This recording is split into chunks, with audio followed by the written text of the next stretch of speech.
My name is Luke Sala and this is Myster Media. America. The United States of America. What's happening there?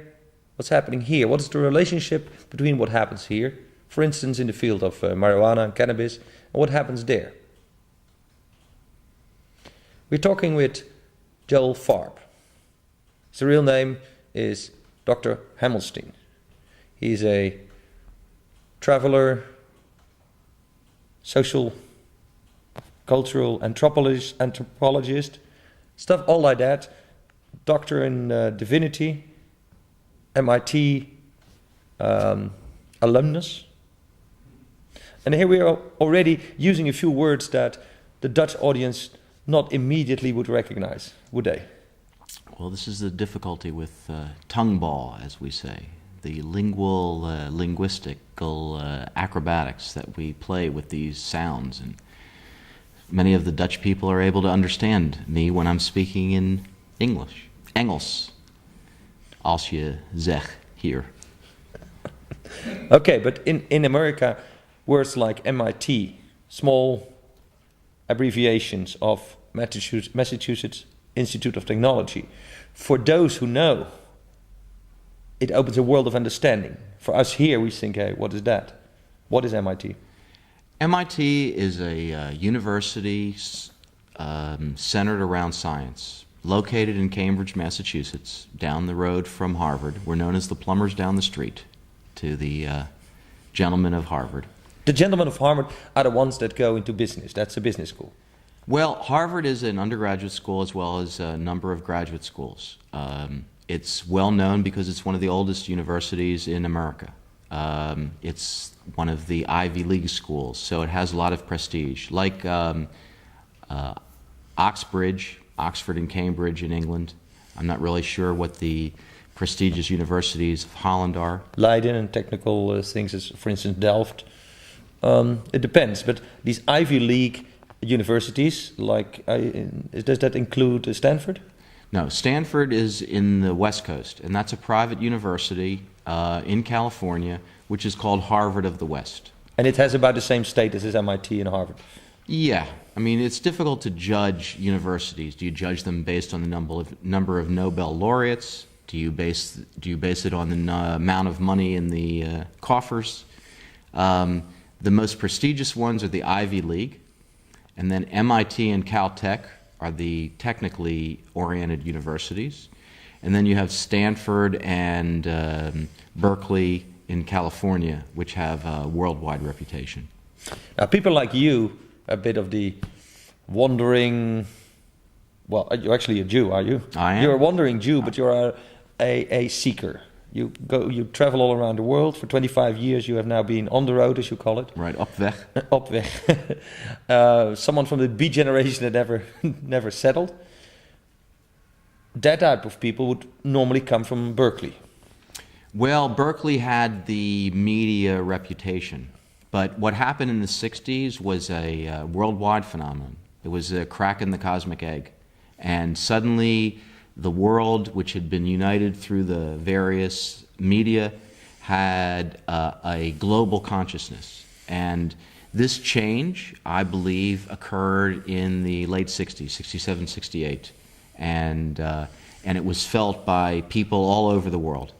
The baby boom, the big bulge, the demographic bulge that occurred after the war was taking hold, so that numbers started to play a much more important role in global demographics than nationalities.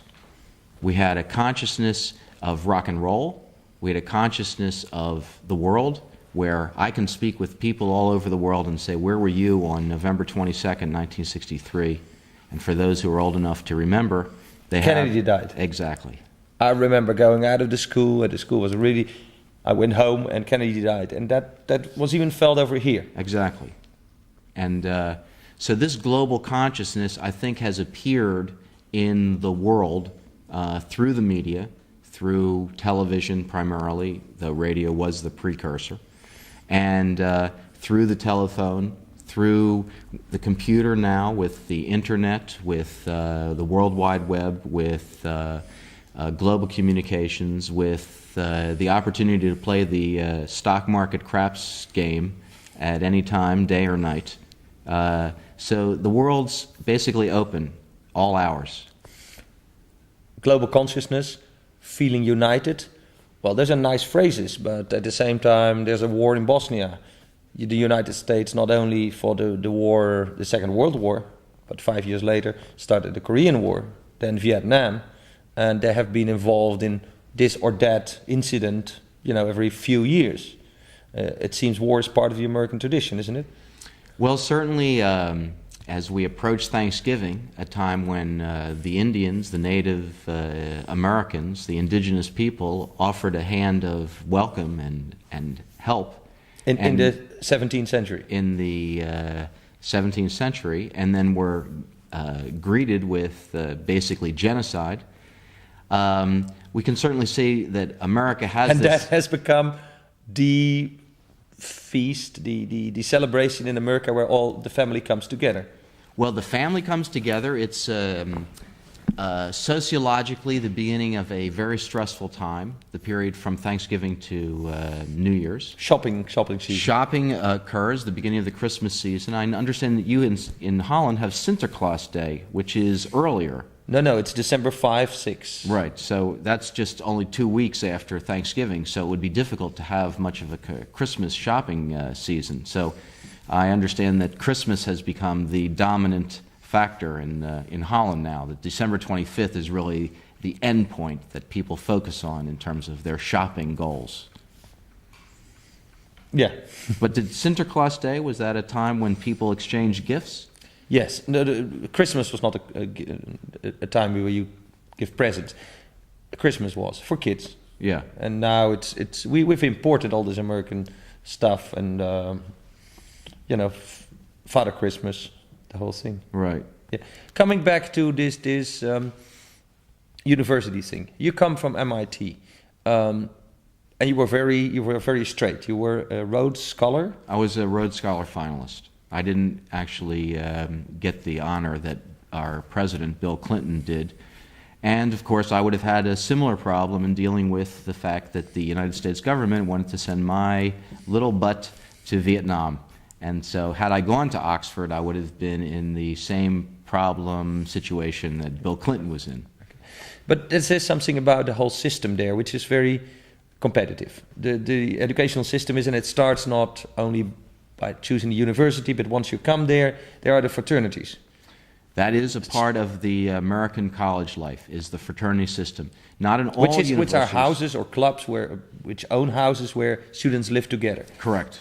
It's a communal situation in which a house is owned by the Alumni Association, which is a group of people who have gone through the university and lived in this house. And they have contributed money to maintain this house, and the undergraduates live in the house, become brothers, members of the society, and continue the traditions and ideas that have been passed on for most of the fraternities started in the early 19th century. So let's say 150 years. And I would say the fraternity system is probably on 40 or 50% of the university campuses in America. Now, you were a Jewish boy from rich parents or not? No, I'd say lower middle class. Lower middle class. How did you get into these fraternities? Well, at MIT, we had a housing shortage. And as a result, there was a rush week, a recruitment week during the first week prior to registration as a freshman. So your first year as a student. Your first year as a student, right. Because the university didn't have enough facilities to house all of its students, 1/3 of the population had to live in fraternities. And so there was a rush week, a recruitment week, in which all the students who were interested in the possibility of living in a fraternity house, which is a smaller living situation, say 30 to 50 people, whereas the dormitories would be 100, 200, up to 500 people within one housing facility. Then a short recruitment intensive period of interaction occurred where the fraternities and the entering freshmen would select which places they would like to live. And in that process would be entered into and offered membership in this sort of private club. But what I'm hinting at, is there still a class distinction? Is the WASP, as I understand one of those words, white Anglo-Saxon Protestant, Right. those rich kids from the white families would go to university, get into the right fraternities, get into the Ivy League schools, and thereby, move into... Certainly that system, which is kind of brought over from England, I would say, that maintaining the class system, is broken down a bit, but what you've got in America is the entire country is basically middle class. While there is certainly an underclass, poor people, there are a lot of homeless people, this is apparently inherent in the capitalist system, that you have to have this excess overflow that you can't deal with. And so America, being the front of the wave, as you say, the engine of the capitalist system, which, as you see here in Holland, is very present.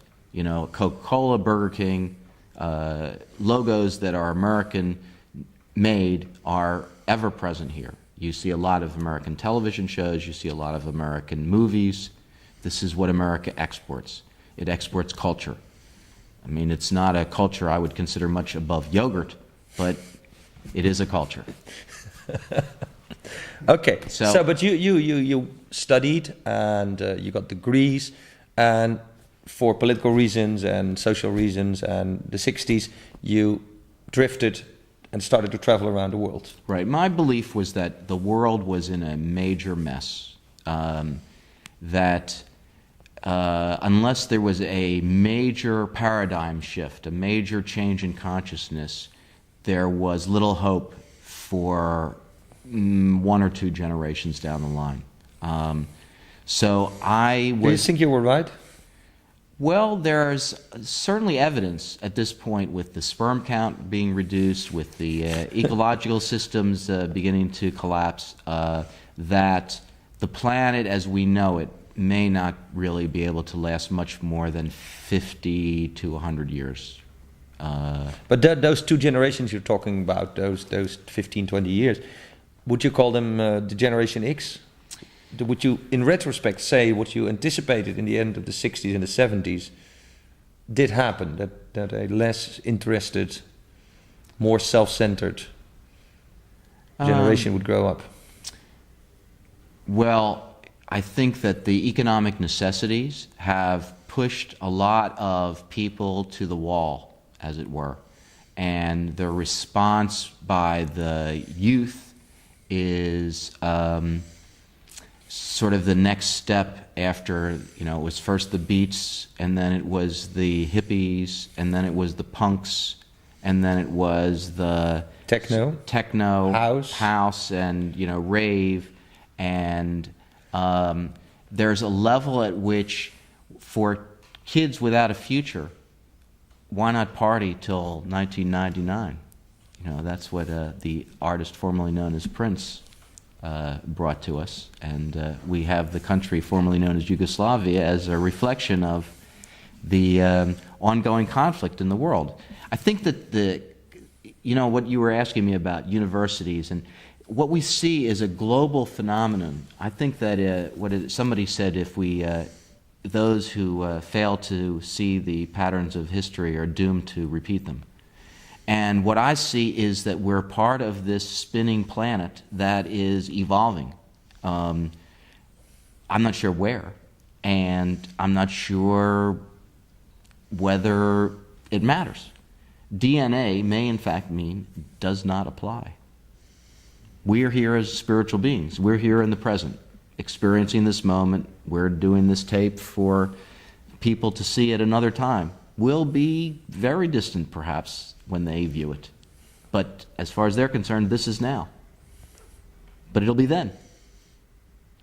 So, to me, what I see is this ongoing saga of humanity trying to see itself, trying to break through the separation.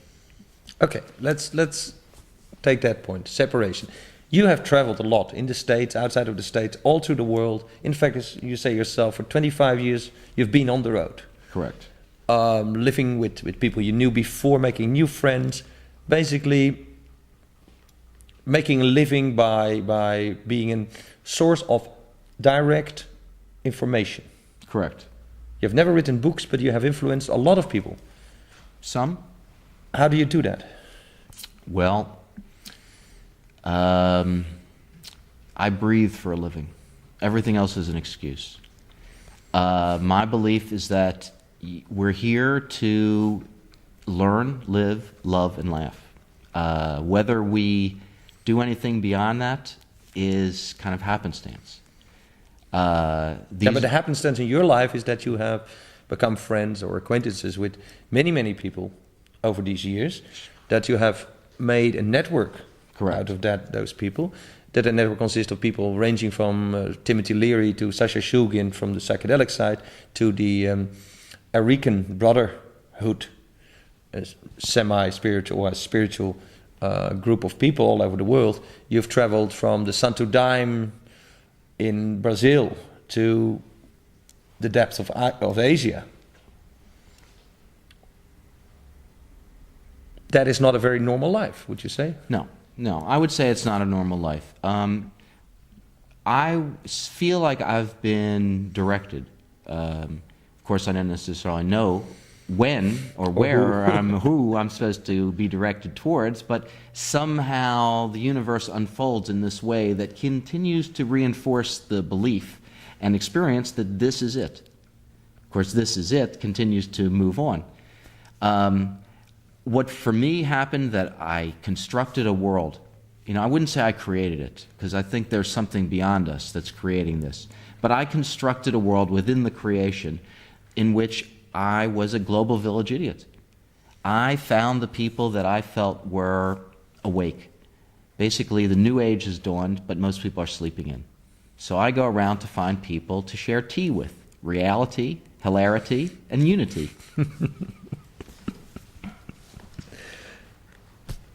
Wordsmith, jester. Clearly. Juggler. Juggler of worth and ideas, right. Concepts. Yeah. How does that make you feel? I mean, I would feel lonely. I would feel lonely not having a home, not a specific home, being dependent on people for their generosity in a way, for their... I would feel scared. Sure. It is a very scaring concept that there are people actually, 1996, traveling around the world with hardly any money, hardly any possessions, and not being bums. Well, I chose to be homeless because I saw the trends of the future. Basically, in an economic situation the way we have it, there have to be people who fill in the gaps. What we see now is people living on the streets because they've just fallen through the holes in the system. The mental health situation has gotten a lot of people out on the street who previously had been taken care of in facilities run by the state. Yeah. So I'm sort of an ambulatory... That's not only in Holland, you mean? This is all over the world? Yeah, this is all over the world. This is what I think we can't afford to house them in institutions Exactly. Exactly. There are certain economic realities which continue to be confronted because we spend an enormous amount of money on defense. Somehow we're afraid of ourselves. And so rather than making peace, we have vested interests in maintaining this war machine that's been going on for hundreds of years. And that seems to be part of the action. I don't think it's economically sound anymore, but we see that this is a huge boulder, and we have very small levers to move it. Whether we get but it... maybe slowly it is moved, but one of the effects is that at the moment we see, in Holland we call that the end of the social security state, of the verzorgingsstaat. But the system we've built up after the war, where people were, from baby to graveyard, were taken care of, getting an uitkering or some kind of financial arrangement, is slowly disappearing. Right. And homelessness is one of the results. People don't have a house, don't have money, they don't have the stability, mental stability or material stability to take care of themselves. Right. And I think it's a reflection of a breakdown in the sense of community. What I felt when One big jump. Before you said that from the 60s on, this sense of community has grown. There's electronics, media, internet has given us that sense of community. And on the other hand, you say, yes, but now we have these fallouts, these dropouts we don't take care of anymore. Well, yeah, correct. The sense of global community has increased, an awareness of the oneness of humanity. Mm-hmm. You know, we're all on this planet. I think that has increased. And there's a level at which perhaps the homeless are basically holy people. As in India, you have an enormous number of people who are homeless, who are somehow alive by the grace of God. And they elicit in us, evoke in us, great feelings of pity, sadness, thankfulness, appreciation that we're not in that situation, desperation that we can't do anything for these people. What's the game? I somehow think that part of the game is to recognize that humanity. You know, there's an expression in India, no namaste, and I've changed that to no mistake. Yeah, and namaste means namaste to recognize the God in you, or thereby in everybody. Right. I recognize the holy person in you, and you say no mistake, which is basically the same. We're all here. Exactly. For a reason. Exactly. And I'm interested in reducing unnecessary suffering. I'm known as Dr. Farb, and my interest is in making it a little bit easier to deal with this incredibly insane experience of being in these bodies that are basically sexually transmitted terminal illnesses. Nobody gets out alive. Of course, the other consideration is that when you die, it's the last time you're alone. So, because all the people that you love are always with you in eternity. I mean, you find that. That's part of what I found over the years, is in constructing this global village, I see people I haven't seen for periods of time. A week, a month, a year, 3 years, 5 years. I just went to my 30th high school reunion. I saw people I hadn't seen for 30 years. I wouldn't have recognized them. I saw them inside these heavier, inflated, grayer, balder bodies. But they were the same people. And that sense, I think, is what we get from human interaction. And community, I think, forms unto itself. I mean, people create communities within themselves. It's just a matter of if the environment facilitates it or it makes it harder. What I think is happening with the world, and perhaps this is the squeeze is on to get a greater consciousness. And so people are becoming more isolated in getting a greater consciousness. They all stay in front of their TVs. They see CNN, they see MTV, they see... I saw a great movie yesterday. Louis Malle did in 1969 about India, a documentary, here in Holland with Dutch subtitles, so I could practice my Hollands, and by a French director who is incredibly talented and skillful, about a country that is not that different now than it was in 1969, and that's India. India. You've traveled all around the world, and part of you is a spiritual seeker. You found a school. Tell me a little bit. It's an Eureka school? Yeah, well, basically, I went on the road because I could. The model was the yogi, the wandering sadhu, the holy man. So I became a hippy-dippy holy man. Try not to take myself too seriously because plenty of people had done that and they just didn't seem to be having a good time at it. So I went on the road and I opened myself up to whatever manifested. And mostly it was great. It was magical. It was supportive. I appeared and disappeared in the right place at the right time. But I still met people who were in great pain. I still met myself and my own pain. And I couldn't get out of it, and it was dangerous. That's what I saw as being dangerous.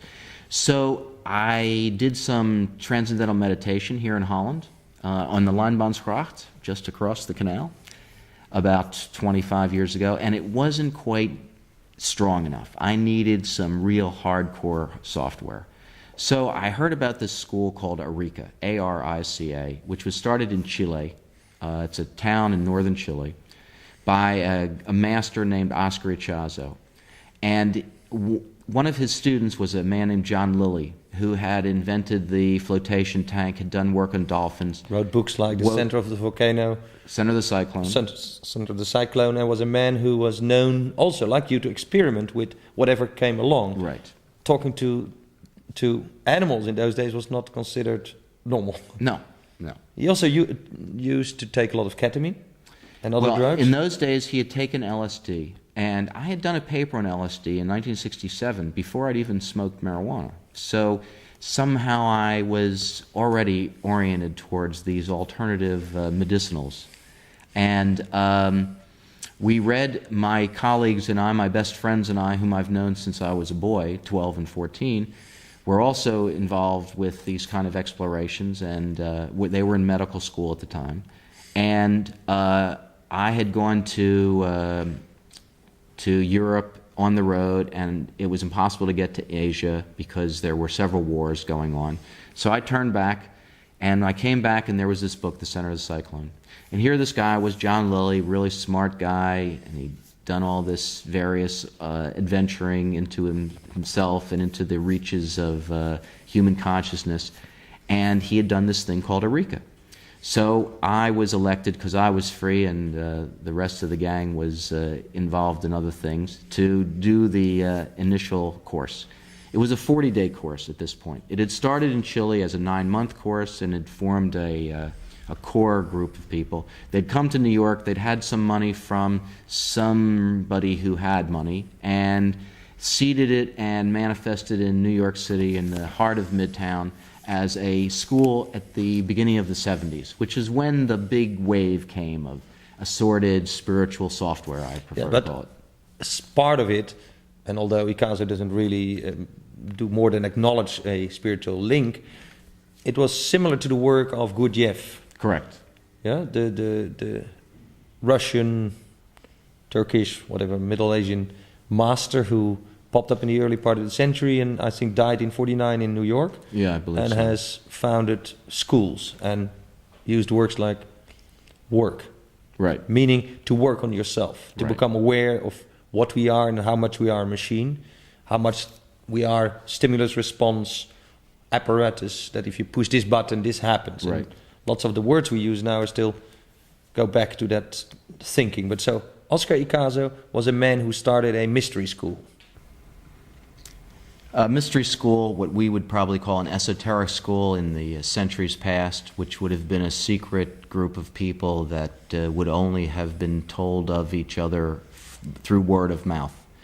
The world in the post-60s period seemed to be in such bad straits that everybody and his brother came out of the woodwork to try to help the planet to gain some level of harmony. The ecology movement, the green movement, the hippies, the new age people, the technos, the front of the wave, as it were. The rest of the planet is just trying to get by. I mean, so that's true. There were a lot of communities, collectives, people trying to design new ways of farming, communities like Esselen, like Findhorn. Those things happened. So this was a mystery school. This was a teaching. This right. was not only about living together in a certain way. It was it was a knowledge that was and it was a concept that we were moving to a meta society. Meta society, which is a new level of society. Yes, a society above society, a society that supersedes the barriers, the limitations that we normally have, and basically recognizes itself as humanity one. As humanity, an experience that you can have with any human being on the planet, even if you don't speak his or her language. You can laugh together, you can eat together, you can share toilets and beds and places where your fundamental needs are being met. And I think that idea came to the fore for the world somewhere in the late 60s, perhaps with the landing on the moon in 1969, which is another major event that many people around the world will relate to, can remember where they were when this event occurred. So that focuses our attention and therefore gives us an identity, just as an entertainer focuses attention and allows the audience to have its identity as an audience. So we as humanity can focus our attention hopefully on something outside of ourselves that is peaceful and loving and growth. Okay, Joe, but that sounds... This is hippie talk, fine, nice. In practice, there was this school. Oscar Icazo had a number of insights, understanding about the way the psyche works, how we meet people, how we relate to people, our psychological build-up. I understand he claims he found it himself, but there was some old wisdom that he used, Sufi knowledge, Gurdjieff, other knowledge. And he designed a system to train people. Correct. The goal was to achieve the holy human prototype, the fundamental human being. It always, like the Gurdjieff people, it sounded a little bit elitist, a little bit like we are going to be better than the next guy because we know more and we feel more, or we know. Well, certainly that exclusivity, that elitism, is inherent in organizations. Having studied at MIT organizational development, I was keenly aware of the formation of cults, which seems to be what we have even to this day with the Roman Catholic cult as one of the major big ones.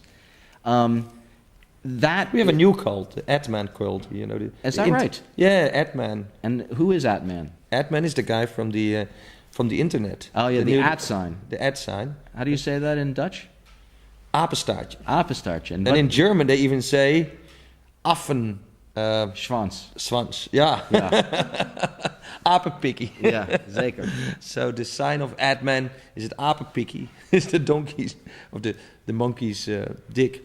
And Atbeit macht frei is what we write over our virtual prisons. Because I believe that this new information age is in fact bringing us back to some of the old patterns of exploitation of people, of control, that we maybe in the 60s tried to shake off, is coming back. So do you think that the monitors are actually concentration camps? You have to concentrate on them, and they put you through these changes within limitations, constantly testing your patience, your tolerance for random abuse and techno-fascism. Absolutely. That's what I see, that computers can be misused. But looking at that, I try to recognize patterns of hypnotizing people, what we call neuro-linguistic programming, putting patterns in your mind. This new sign is really a sign that is, it comes in our mind. Everybody has to have one on his business card. Right. It's a new... Where you're at. Yes, where you're at. To show where you're at. Yeah.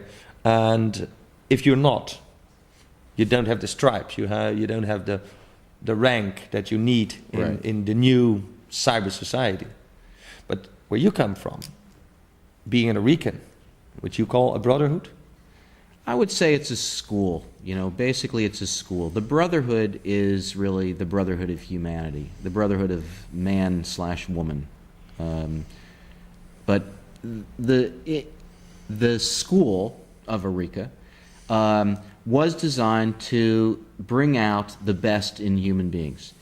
I believed that because of the nature of the program, the amount of money it cost, the amount of time that it took, it was only going to self-select a certain group of people. But that is the same for most cults, Scientology, many of the cults actually that we've seen springing from Scientology and trainings like that, Est, Erhard's training, which we now see as Landmark Forum, very popular again at the moment, a way of breaking down your programming, but in fact replacing it by new programming that is that Erhard or that Landmark or that Forum is now the best thing. Same thing goes for Scientology.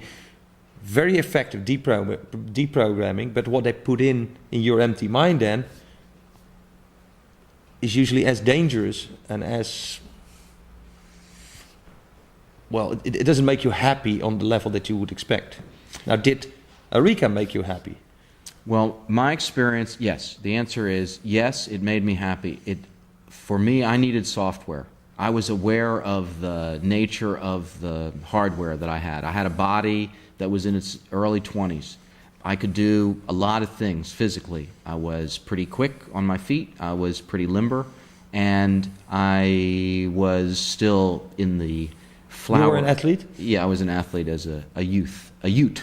I did some sprinting. I was a 100, 220, and 440 yard dash person. And I liked sports. It was just the way my body wanted to do things. But I did notice that I was no longer in a child's body. Child's body likes to do sports. Adult's body basically likes to walk, cruise. The difference between a child and an adult is that when you say to a child, take a nap, they give you a hard time. When you say to an adult, take a nap, they say, where and for how long? So, yes, it was a useful experience for me. I learned a lot of things. I had already gone to MIT, which was also a very prestigious place of learning. And I had learned about software and hardware and cultural anthropology and organizational development. So I was looking at it through these lenses. There is a level where we're all hypnotized. And we continue to hypnotize ourselves into believing that this ongoing saga is real and that sleep is sort of this thing nobody talks about, but everybody spends a third of their lives doing. And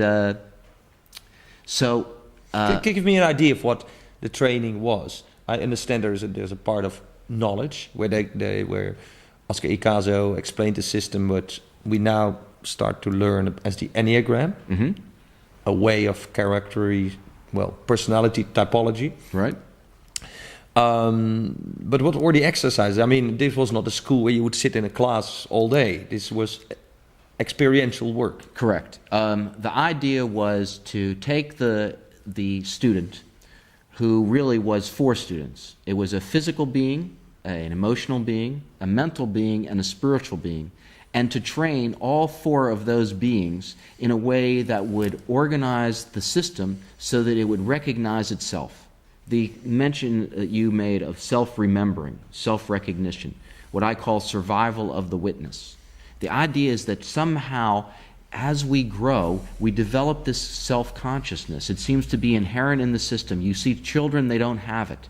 And as they get older, somehow their consciousness, their minds organize and recognize that they exist as an entity outside of their consciousness. Now, within that context, it takes training to be able to maintain this position of meta-programming, of the witness. The witness is always here. It's just a matter of whether we see it or not. So by doing physical exercises like yoga, what was called psychocalisthenics, which was a combination of calisthenics and yoga, emotional release and exploration exercises, intellectual exercises that were also, of course, connected with the emotional and the physical center.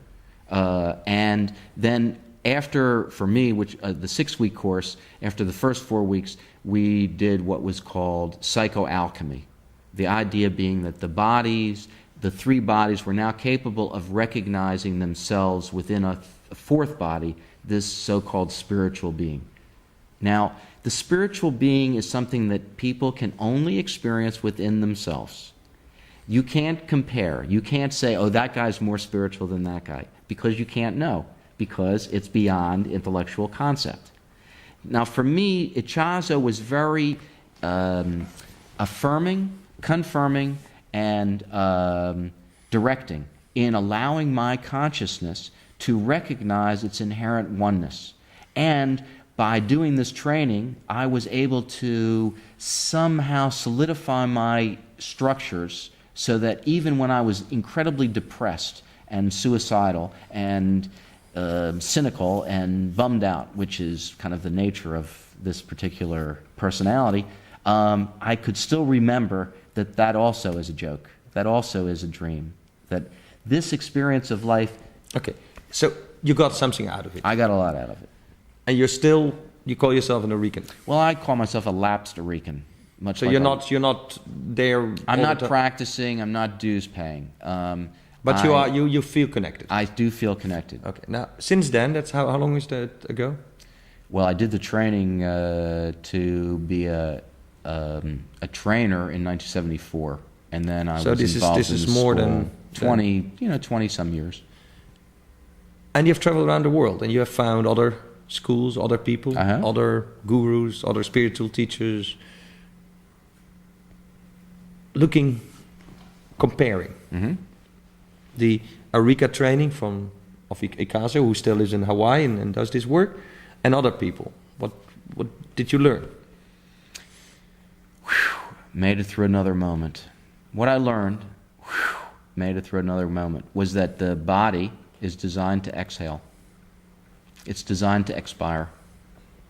So if I'm able to expire, I will be inspired by the atmosphere, by prana, by blessed truth, by existence. But this is the result. I agree. It's nice. We share that. Yeah. It's very nice to be in the world and be happy. And even if you're not happy, knowing that it's a passing state. However, the facts are there's many people out there seeking. They seek it in cannabis. We have Cannabis Cup this week in Amsterdam. 2,000 Americans, and many of them, like this Piron guy, come from a spiritual base. Mm-hmm. We have people who who read books, who do yoga, who stand on their head, who whatever. There's many ways to find the spiritual oneness. Right. You've seen many ways. So how do you now compare Aurica? Is it still a thing that you would say, yeah, do it, or would you say no? I think that each person has their own path, and at this level, we're all PCs. So you have to decide which software you're going to buy and which software you're going to use. Aurica is a fairly complex, involved system, and while the Enneagram, which is a small, let's say it's like 15% of the system, but it sort of goes through the system. And it came out of the bag. It's been recognized as a useful system. Absolutely. Yeah. There's a business conference in Stanford University in California where they talked about the Enneagram. I mean, it's definitely software, what I call social software. For people who are looking for a school that will get them through a certain spiritual path, I think that it's very beneficial. Buddhism is also a similar kind of experience. It's called a religion because it's been around a really long time. But in reality, it's kind of mixed in terms of its devotional aspect and its learning aspect. I think that each person has to find their own way, and the issue is to be able to snap yourself out of the hypnosis and then do it again, and then do it again. Which comes from the basis that you say, or that you believe, that most people, most of the time, are in some kind of hypnotized dream state. Correct. Where they act, they see this, they do that, they're not there. Correct. Now it must be fairly tiring to be there all the time, isn't it? No, actually, my experience is when I'm here all the time, I'm never tired because it's just paying attention. The tiring part is kind of coming back and forth from my various other... Yeah, but isn't it, I see many teachers and schools and groups of people that do this or that practice, and I find this tenacity in it, this they go for it, and I'm a Buddhist, so I sit. Well, I see them sit on their anger most of the time. Yeah. And other people do yoga, and they say, oh yes, and I see that yoga become a control mechanism for themselves. If I don't do this right, then I find that they become harder rather than softer out of these practices, because they make the practice the master. Mm-hmm. Well, I think that maybe we should give up any practice or use any practice that brings us to be softer and more now and relaxed, and we will just survive as human beings without any, there's a good saying for that. He who brought us here will take us home. Amen. Amen. He who brought us here is still here. We don't have to go anywhere. Yeah, exactly. That's why I say, whew, made it through another moment. Whew, we're okay. We're okay. Here. We're We're here. okay. We're okay. So being okay, that's nice. But how many people are okay in the world? You traveled a lot, and how many people are okay? Or do you say you found a secret and sacred brotherhood of people who are okay? I have been blessed in that way. Definitely, I have brothers and sisters, cosmic siblings, spiritual homeboys who make me feel one with the universe. As the Dalai Lama says when he goes to the pizza parlor, make me one with everything. So, make me one with everything. So these are the people that I laugh with, and they make me feel loved, and they give me someone to love, some beings to love. I'm very blessed. This has been my focus. This is what I set out to do. There's a game of will going on here, in my opinion, that somehow each of us are given this little thing inside of us that is will, and we have to set out our priorities on what we're going to do. In some ways, a poor person whose only focus is to stay alive has a clear idea of what they have to do that day. I'm not saying that it's such an easy experience being a human being. Mostly it's a pain in the ass. We all start out as assholes, as fundamental balls that form an asshole which makes into a tube and then forms into the embryo. So we're not what we eat, we're what we haven't shit yet. We're the residue left after the process of transformation of energy goes on. Mm-hmm. So I basically try to reduce unnecessary suffering, inject humor and cutting wit to offer hypnosis so that we will remember ourselves. That's what the member in English, to a member, is part of the body. Is a part of the body, an extension from the body. And that's what we are. We're in this strange kind of extension from the planet, where we're in this battle with gravity. But you admit that you have applied your willpower. And this is where the division comes. People have their own will, the human will, what they want. They want rich, beauty, whatever. Mm-hmm. And there's divine will. And my experience is we only become happy if the two align. Right. Thy will be done. Yes, so that, there's a very magic ways to say that, like, do what thou wilt is the whole of the law, mm-hmm. which is a kind of pagan expression.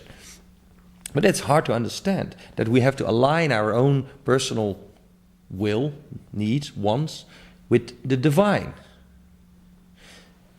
You've been able to do that to a certain extent, but you've also been able to find people in the world that do the same, because I know many of your friends, and I'm always amazed about you have a quality brotherhood, so to speak. Right. Yeah? Yeah.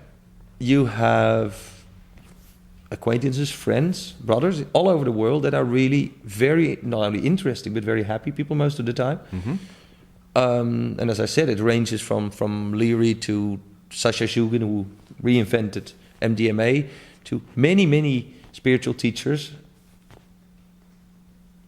Is that an exception? Are you the wandering Jew who, by happenstance, by accident, wandered into these people? Or is this a secret energy? Well, I think I'm the wandering Jew. I'm wondering why I'm wandering so much. I really don't have an answer. I basically wanted to see what would happen if you allowed a human being to do what it wanted to do. I felt very restricted by America and Vietnam and the considerations of that day. And so when I was finally freed of those responsibilities, I said, okay, let's see what happens if you allow a free-floating, pretty intelligent being to go for it. I believe that if the universe wants us to stay alive, it will keep us alive. I mean, human beings have gone through incredible hardships and they stay alive. So the life force is a motherfucker. It's a hard, inescapable thing that doesn't quit. On the other hand, we have this death force. And the death force perhaps is our minds. Our minds which take things and create them and then obliterate them. Our memories which remember ourselves, remember that we are one with the universe based on physics, based on metaphysics, based on chemistry, and then forget again, who somehow allow the changes that go through us to take us and make us unsafe. The danger, I think, for human beings is that we are basically unsafe beings. We live in the fear of death, of injury. And because... Unsafe as in insecure? Unsafe in terms of insecure, unsafe in terms of we know not what we do. Forgive them, Father, because they know not what they do. We don't understand the implications of our actions. We've built atomic bombs and put soldiers out just to test, and we have built a world that falls apart from ecological reasons, and we've built a world that will make war tomorrow if we... Right. We're basically 15 minutes to a half an hour away from oblivion. But somehow humanity is trying to keep it together because we don't, as miserable as it is here, we just don't want to let it go. And the rumor is that this particular planet is this strange cross-section of various forces that allows human beings to exist and have consciousness so that we can be here within the material world and at the same time imagine the unimaginable. You know, the X-Files, the paranormal, How do you think about those things? Well, I think that they're a reflection of human consciousness trying to find out something else. All our knowledge is based... Us looking into the unknown in the other dimensions and personalizing it, or... I think because human beings learn from a space of fear. That as children, we understand that if we don't find out the rules around here, we're going to die. We know that people love us because we're cute and they diaper our butts and, take care of us for a few years. But we also sense that they're resentful, that they have other problems, that, even though we don't understand words, we can see it on their faces. They're pissed off that they have to wipe our asses and, hold our hands. At the same time, they love us because we're really cute. We're little, but we have the same juice, the same spiritual energy that they have. And so they love us. They really are happy that we're... And then we grow up and we slow down. And basically, we just kind of hang around waiting to die. Now, within that context, there's this concept of the inconceivable that everybody can get to. It's mathematical and it's mathmagical. You don't have to understand mathematics to know that there's this God idea that's beyond your conception, that there's something beyond your conception, that there's the known, there's the unknown, and the unknowable. And how do we know that? And maybe we don't know anything at all, including this. Tim used to say at the beginning of his act, everything I say is a lie. Do you believe me? Yeah, well, so we are paradox. Exactly. Paradox. Dr. Hemmelstein and Dr. Farb, a paradox. Dr. Sala, Dr. Joel, and Dr. Dach. Thank you. It's nice.